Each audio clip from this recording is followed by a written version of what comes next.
Alright. Huh? I was... Okay, well, pretty much from the end of Vietnam up until,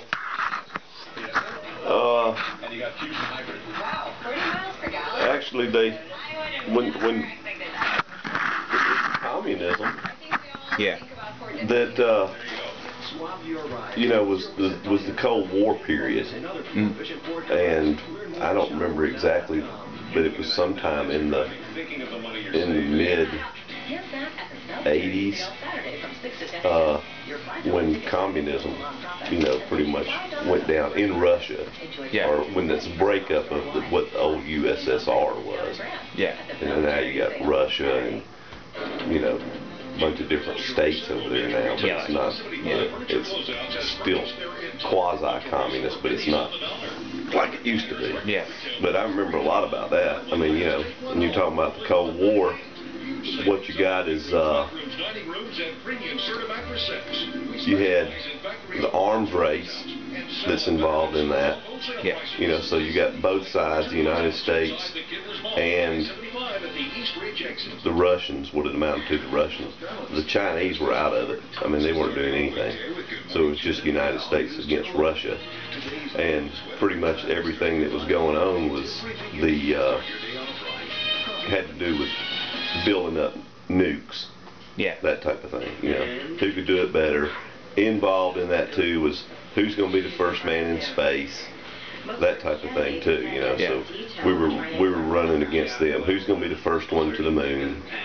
You know, that type of thing. So that's what you saw with the Cold War. And really, what the Cold War amounts is to, okay, we can blow you up, and yeah, you can blow us up, but who's can do it faster?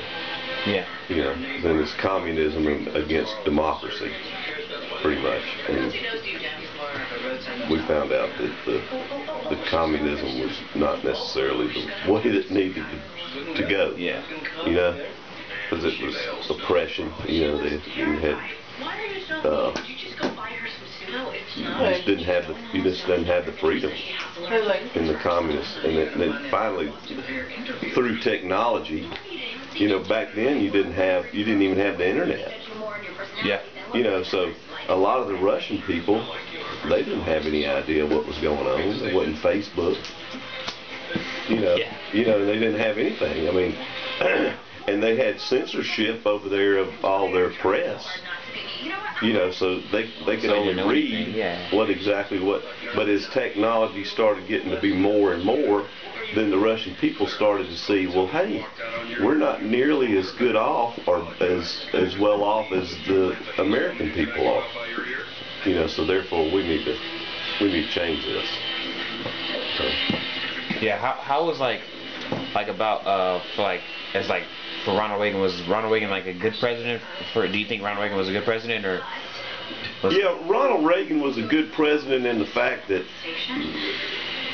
Ronald Reagan was able to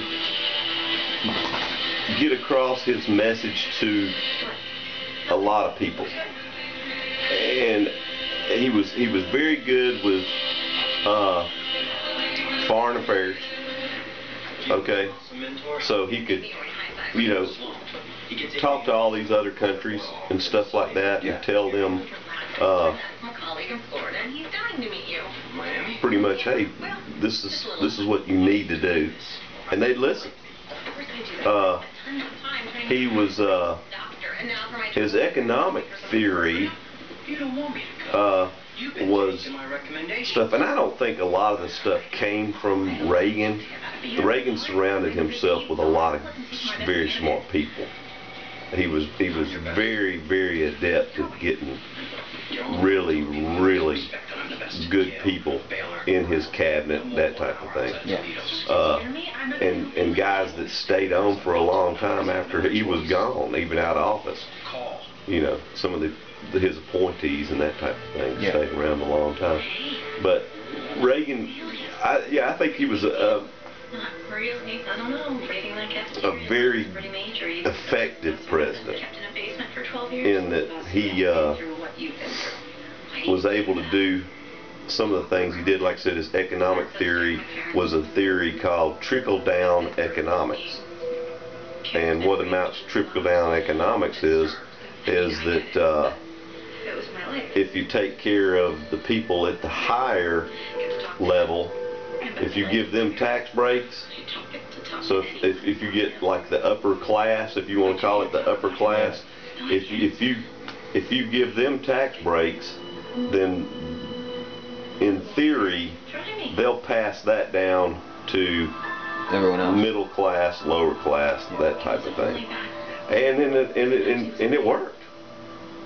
I mean, you know, it really worked. You didn't have a whole lot of greed going on back then either. Like there was 2 or 3 years ago, where you saw a lot of greedy people. Yeah. But yeah, a lot of his stuff worked. He pretty much got us out of. They had the hostages. There was a hostage situation where the Iranians had kept a bunch of American people, and it went on for years during the Carter administration. Carter couldn't get them out. Yeah. And as soon as Reagan came in, he took care of all of that. He got them all back. Yeah. You know, that type of thing. He was a good diplomat. I mean, there was a lot of tensions going on between the Egyptians and the Israelis. Yeah, that's how it always is, mostly. And he was very good at getting that quelled, because they were close to going to big time war. You know, they were talking about throwing some nukes around. You know, but he talked them out of that. He broke down the communist wall, which actually was wall was the Iron Curtain, if you want to call it that. That there was a big wall that they built after World War II, right down the middle of Germany. So you had East Germany and West Germany, and he had them knock down that wall. So you had once again a German country that wasn't divided. Yeah. You know. Reagan did a lot of stuff, a lot of good stuff. I mean, I think he was a good president. You know, some of the stuff he did. Like, a lot of charisma. Yeah. A lot of it. When he was an actor. You know, he was an actor for years and years. Yeah. You know, but he was a very, very effective communicator. The American people listened to him. When he, you know, you heard the old story when so and so talks. Yeah. People listen. Yeah. When Reagan talked, people listened. And I don't know if it was just his personality, I think, too. Probably what it was. I don't think he's by any means the smartest. He surrounded himself with good people, and he was able to talk to people and get them to do what he wanted them to do. Do you like play any sports in like high school? Did I? Yeah. Do you like play any like sports? Has American life changed since when you were a teenager? Like. Yeah, a lot of it. Most of it's technology. Technology. More than anything. Yeah. But yeah, when I was in high school, I played football, and then if you played football, you had to do something else in the winter.